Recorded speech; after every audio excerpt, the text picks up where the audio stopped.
Assalamualaikum warahmatullahi wabarakatuh.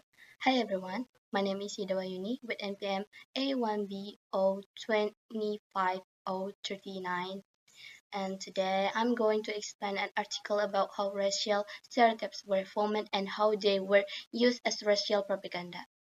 The main idea of this article is that stereotypes are not just random opinions, they are shaped by history, power, and racism, and they have been used to support oppression for a very long time. First, the article starts by challenging the common idea that stereotypes contain a kernel of truth. The authors argue that this way of thinking is misleading because it ignores the historical and social condition that created the stereotype in the first place. For example, the article mentioned the stereotype that black people cannot swim. If you only look at the stereotype itself, it may seem like a simple belief. But when we look at the story, we can see the segregation and limited access to swimming facilities played a big role in creating that disparity. So the stereotype had the real problem, which is systematic racism. After that, the article explained that stereotypes have changed across different historical periods, but their purpose has stayed similar. The authors review six periods: the colonial period, the antebellum period, the Reconstruction era, the Jim Crow era, the civil rights era, and the Reagan era. The point of this timeline is to show that stereotypes were not accidental. They were used strategically to justify inequality in each era. In the colonial period, stereotypes were used to support white supremacy and the colonization of Native Americans. White people were presented as superior, while Native Americans were portrayed as savage and uncivilized. These stereotypes were used to justify land theft, genocide, and culture destruction. So, from the beginning, stereotypes were already being used as a tool of domination. Then, in the antebellum period, the article focused on stereotypes about black people during slavery. Black people were described as intellectually inferior, physically strong, and happy with servitude.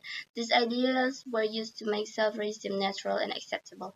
For example, the stereotype of intellectual inferiority helped Ansel claim that black people were meant to be dominated.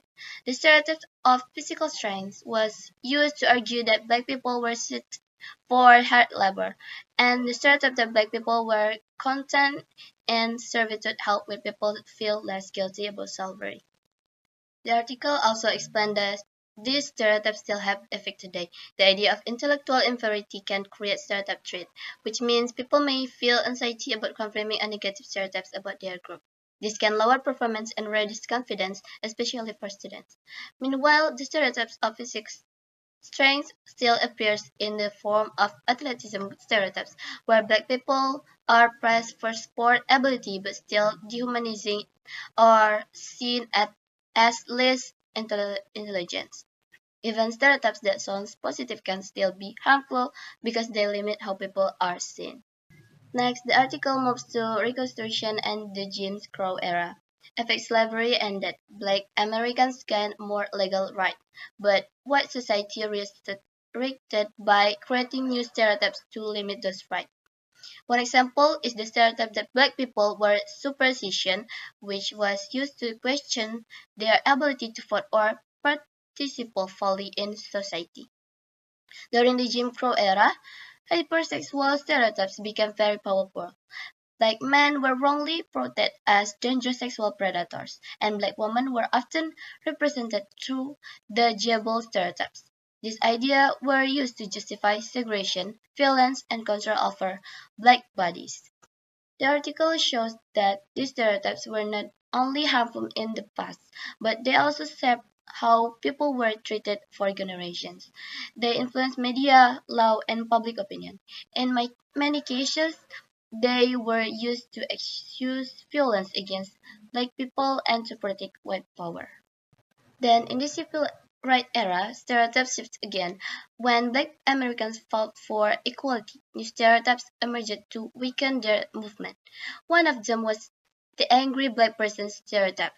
This stereotype made it easier for white society to dismiss black protests as irrational anger instead of a response to injustice. At the same time, the The model, minority stereotypes, was used to present Asia Americans as hardworking and successful, while suggesting that racism was not a major issue. This was harmful too, because it was used to undermine black civil rights claims and support the myth that success only depends on hard work. Later, in the Reagan era, stereotypes like the welfare queen and criminal black person became more common. The welfare queen stereotype portrayed black women as lazy and abusing government support, while the criminal stereotype linked black communities with drug and crime. These stereotypes help justify cuts to welfare and hazard policing. They also increase fear of black communities and support mass incarceration. In the conclusion, the authors argue that racial stereotypes are social constructed and historical rooted. That means stereotypes are not natural traits, and they do not appear by accident. They are created with system of power, and they continue to affect how people are judged today. The article ends by encouraging researchers and readers to always understand stereotypes in their historical context, because that is only way to see how they support oppression. So overall, this article teaches that stereotypes are not harmless labels. They are part of a bigger system that has been used to shape public perception, justify discrimination, and maintain inequality across history. Okay, that's all I can share. Thank you, and wassalamualaikum warahmatullahi wabarakatuh.